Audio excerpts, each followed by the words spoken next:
여러분, 제19대 대한민국 대통령 문재인 대통령을 소개합니다.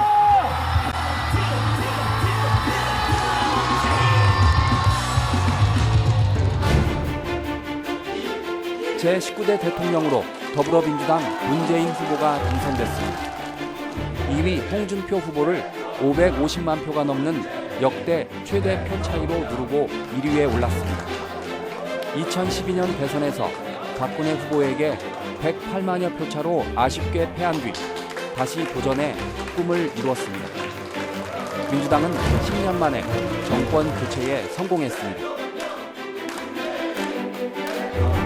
대통령으로서의 직책을 성실히 수행할 것을 국민 앞에 엄숙히 선서합니다. 2017년 5월 10일 이날은 진정한 국민 통합이 시작된 날로 역사에 기록될 것입니다.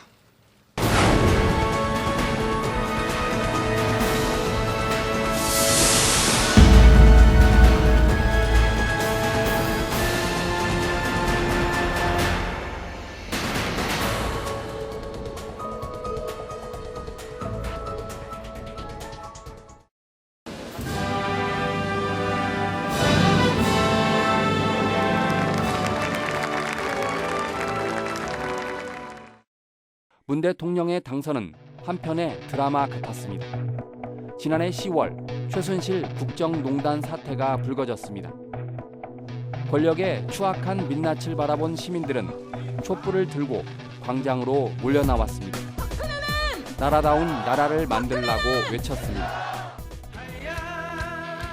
어린 애들과 노약자까지 집회에 나와 있는데 늙은 우리도 촛불이라도 큰 놈 한번 비춰서 따뜻한 빛을 보여주고 싶어서 나왔습니다.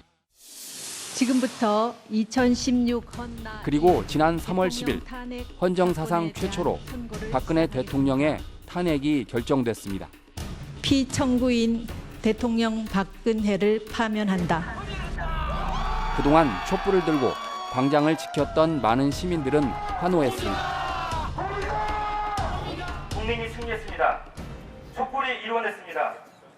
새로운 대한민국을 향한 큰 길에 나서는 우리 모두에게 오늘은 그 출발을 알리는 벅찬 날입니다. 이후 숨가쁘게 조기 대선 경쟁이 펼쳐졌습니다. 5명의 후보 가운데 최종 승자는 촛불 민심을 안고 적폐 청산을 내건 문재인 후보였습니다. 문재인!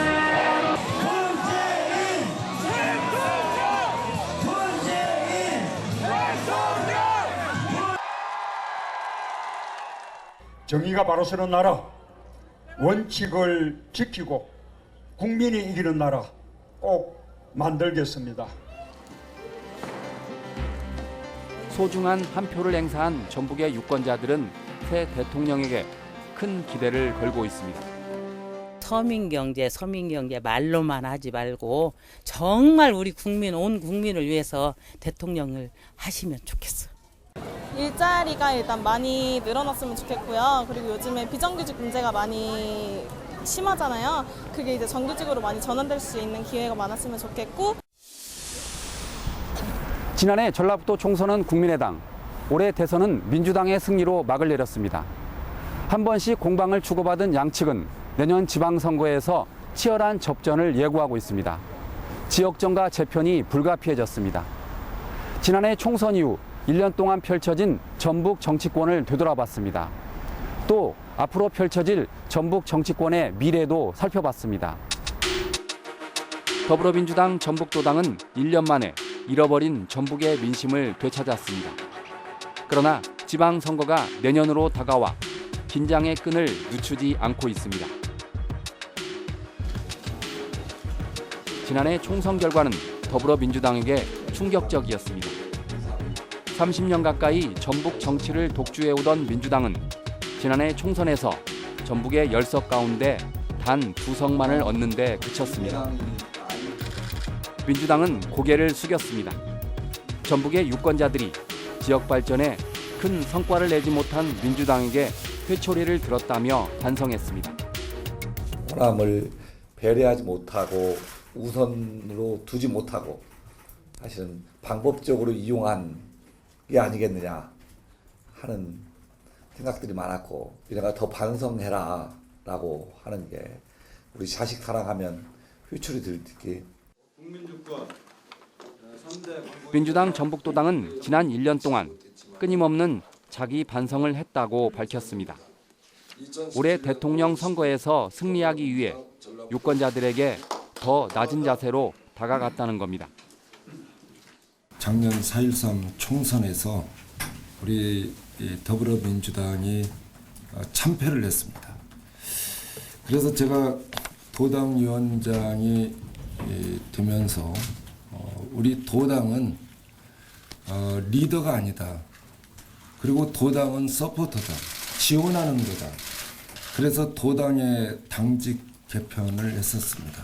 그래서 전부 다 도당의 체제를 지원실로 바꿨습니다. 이런 노력이 열매를 맺은 걸까요? 더민주의 문재인 후보는 전북에서 64.8%라는 높은 득표율을 얻었습니다. 전국에서 가장 높은 득표율입니다. 전북의 민심이 1년 만에 돌아선 건 당선 가능성이 큰 후보를 밀어주는 이른바 전략적 투표 때문인 것으로 풀이됩니다.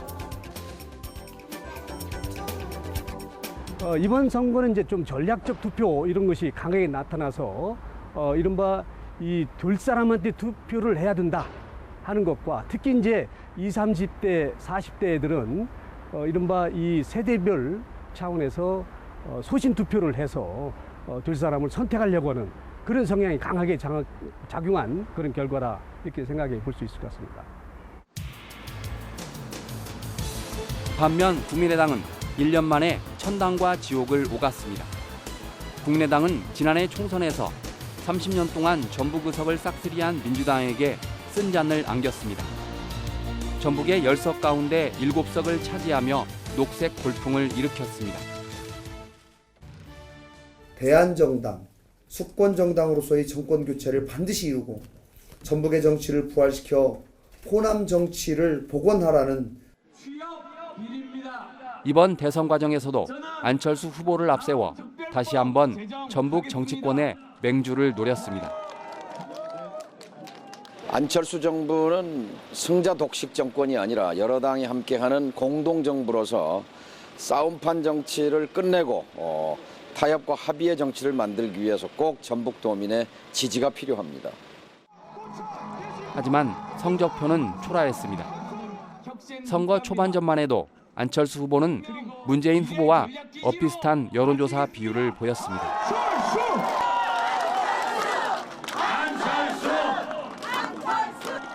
공식 선거운동 첫날인 지난달 17일, 안 후보는 첫 방문지로 전북을 선택할 정도로 호남에 공을 들였습니다. 문 후보를 겨냥하며 자신이 정치 개혁의 적임자라고 주장했습니다. 지키지도 못할 약속 공공연하게 하는 후보 뽑아선 안 됩니다. 선거를 위해서 호남 이용하는 후보 절대 안 됩니다. 그러나 선거일이 다가올수록 안 후보의 지지율은 떨어지기 시작했습니다. 운명의 날인 5월 9일.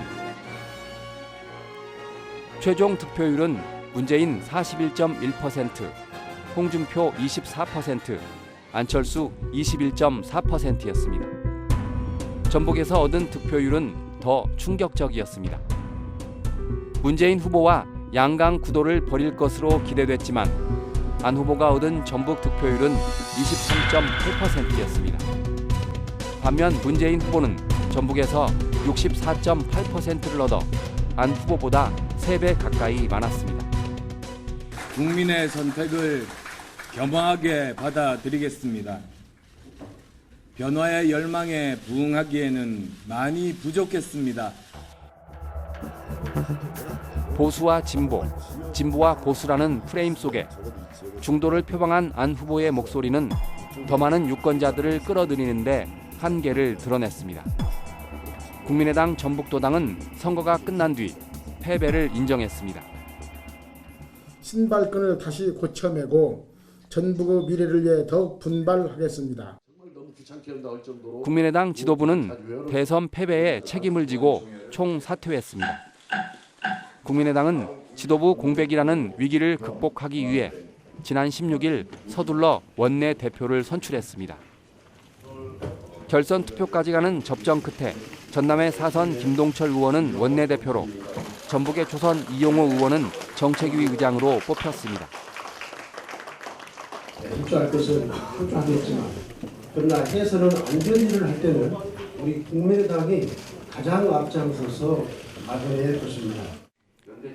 지도부가 교체됨에 따라 연대나 통합 논의는 수면 아래로 가라앉을 것으로 보입니다. 바른정당과 국민의당이 통합을 한다는 것은 결국은 민주당의 발목을 잡거나 또 민주당이 하고자 하는 것을 반대하기 위한 연대가 되기 때문에, 통합이 되기 때문에 그게 무슨 실익이 있는가. 특히 호남 주민들로 봐서는 민주당을 견제하기 위해서 바른정당과 같이 손을 잡는 것에 대해서 이해를 할까.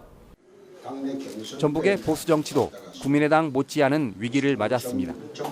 선거운동 기간 민주당에게 몰표를 준들 변한 게 없을 것이라며 유권자들을 공략했습니다. 전라북도에서 최소 20%는 투표를 해줘야 되겠다. 이제 민주당 지구본들 전라북도가 발전된 게 있습니까?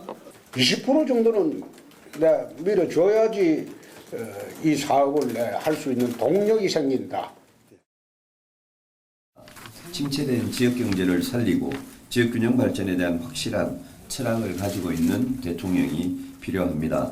유승민은 균형 발전, 지방 분권을 적극 추진할 의지를 가지고 있습니다. 그러나 결과는 참담했습니다. 5년 전 박근혜 후보는 전북에서 13%의 득표율을 보였습니다. 하지만 이번 대선의 전북 득표율은 자유한국당 홍준표 후보가 3.3%, 바른정당 유승민 후보가 2.6%에 그쳤습니다.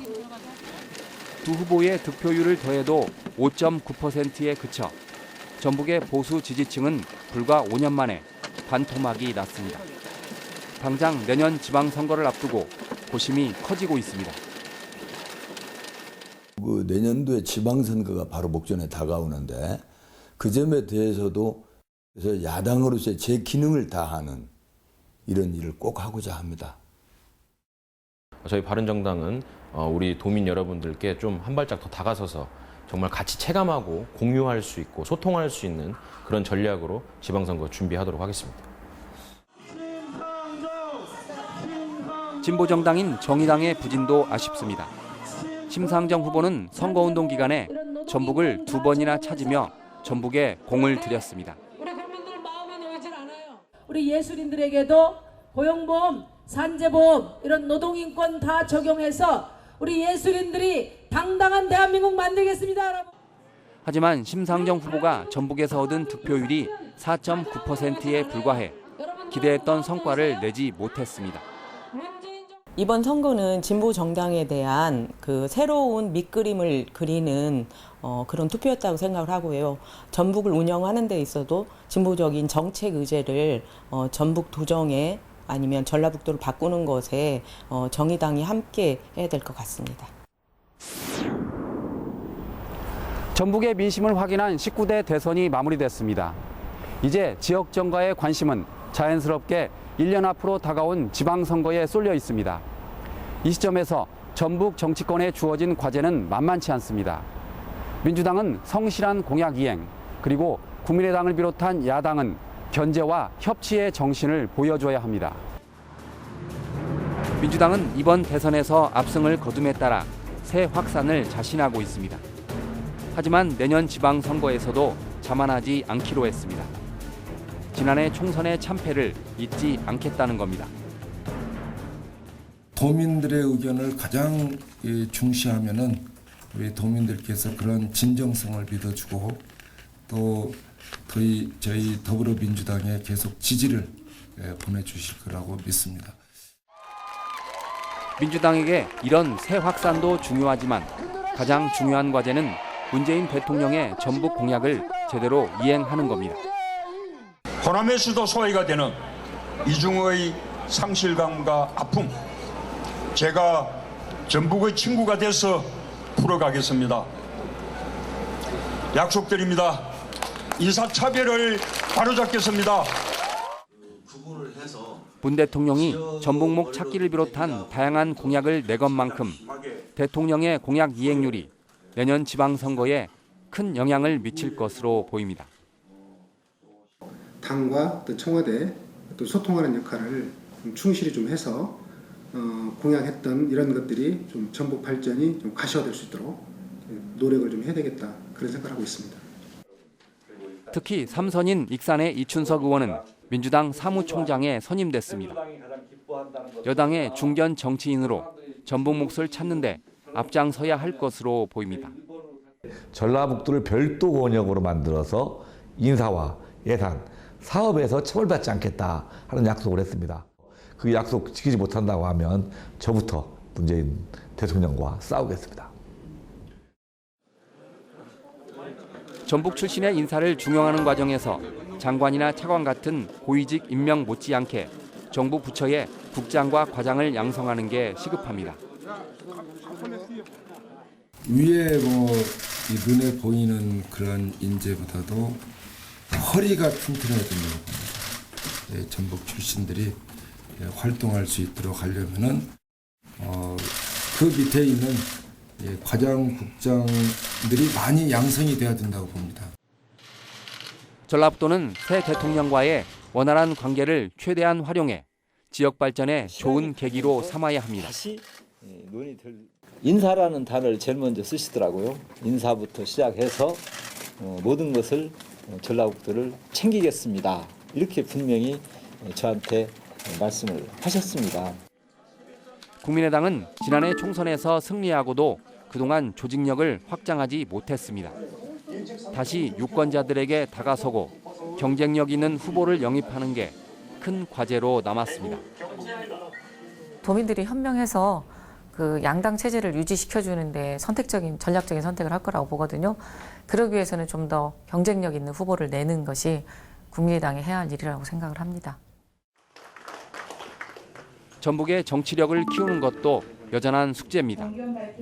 지난 17일에 열린 국민의당 원내대표 경선에서 전북의 두 의원은 쓴 잔을 마셨습니다. 국민의당이 살아야 대한민국 정치가 발전할 수 있고 대한민국 정치가 발전해야 이 나라가 발전할 수 있다. 어려울 때일수록 선배, 동료, 후배 여러분과 상의하고 해법을 찾아가는데 익숙하다는 말씀을 드리고 싶습니다. 그러나 7명의 전북 의원들이 사전 조율에 실패하면서 유성애 의원과 김관영 의원의 원내대표 도전은 실패로 끝났습니다. 지역 정치권은 오는 8월로 예정된 국민의당 전당대회를 주목하고 있습니다. 사선의 정동영 의원이 당대표 출마를 저울질하고 있기 때문입니다. 일개 정치 세력이 국민을 이끈다는 발상은 이제 더 이상 통하지 않습니다. 당의 변화가 필요하다, 당이 위기다 하는 것을 공유하고 있습니다. 국민의당은 이번 대선에서 크게 졌지만 내년 지방선거 때 서력을 다짐하고 있습니다. 대선과 지방선거는 성격이 달라 아직 포기하기엔 이르다는 겁니다. 지방선거는 또 지방선거입니다. 얼마만큼 지역의 의제를 가지고 지역민들과 함께 밀접하게 결합하면서 역할을 제대로 할 수 있는가에 따라서 지방선거 결과는 많이 달라진다 이렇게 생각을 합니다. 야당 본연의 과제인 견제를 충실히 이행하는 것도 잊지 말아야 합니다. 야당이 여당을 향해 제 목소리를 내야 전북 발전을 앞당길 수 있습니다. 이런 점에서 청와대의 새만금 전담부서 신설 공약은 첫 시험대가 될 수 있습니다. 청와대에 새만금 사업 전담 부서를 만들겠습니다. 지금 새만금에 필요한 것은 추진력과 예산입니다. 대통령이 직접 챙기면 달라진다는 것을 보여드리겠습니다. 하지만 청와대의 첫 조직 개편에서 새만금의 전담부서는 신설되지 않았습니다. 대신 청와대 균형발전 비서관이 새만금을 비롯한 전국의 주요 현안을 챙기기로 했습니다. 아직 새 정부 초기라 조금 더 상황을 지켜보자는 의견도 있지만 문재인 대통령 공약인 새만금 전담부서 설치에 비하면 크게 후퇴했다는 우려가 나옵니다. 새만금 전담 비서관이 아니라 지역 균형 발전과 관련된 부서를 두게 됐는데요. 이번 임기 내에 뭔가 새만금 사업을 좀 마무리하겠다는 그런 의지가 좀 퇴색된 거 아닌가. 그걸 좀 우려를 하는 거죠. 국민의당에서는 계속 이 현 정부에게 그런 것을 주장하고 그리고 또 감시하고 견제하려고 합니다. 협치 정신도 중요해졌습니다. 무조건 여당 정책을 반대만 하는 게 아니라 사안에 따라 서로 돕는 상생의 정치가 시험대에 올랐습니다. 협치가 제대로 돼야 문재인 정부가 전북 발전을 시키는데도 필요합니다. 여러 당에게 기회를 주어서 서로 협치하고 연대할 수 있도록 그렇게 만들어내는 것이 전라북도 미래를 위해서 바람직하다. 기본적으로는 이제 야당과의 어떤 협치를 통해서 안정적인 국정 운영이 될 수 있도록 어떤 하는데 그런 방향에서 노력을 해야 될 걸로 보고 있고요. 문 대통령이 준비된 대통령을 강조해 왔기 때문에 여당인 민주당은 전북의 공약 이행을 꼼꼼히 챙겨야 합니다. 국민의당을 비롯한 야당은 강한 견제와 함께 사안에 따라 협치라는 성숙한 정치를 보여줘야 합니다. 민주당은 여소야대 국면을 타개하기 위해서는 다른 야당과의 협치가 물론 절실히 필요하다고 생각합니다. 그런 가운데서 전라북도와의 그 아주 철석 같은 공약을 잘 이행하기를 기대합니다. 또한 아울러 국민의당은 어떤 견제와 협치가 서로 조화롭게 이루어지는 정치가 이루어지길 기대합니다. 촛불혁명이 가져온 19대 대선이 끝났습니다. 지난 겨울 시민들은 나라다운 나라를 희망하며 손에 손에 촛불을 들었습니다. 이제 정치권이 촛불의 요구에 응답할 차례입니다.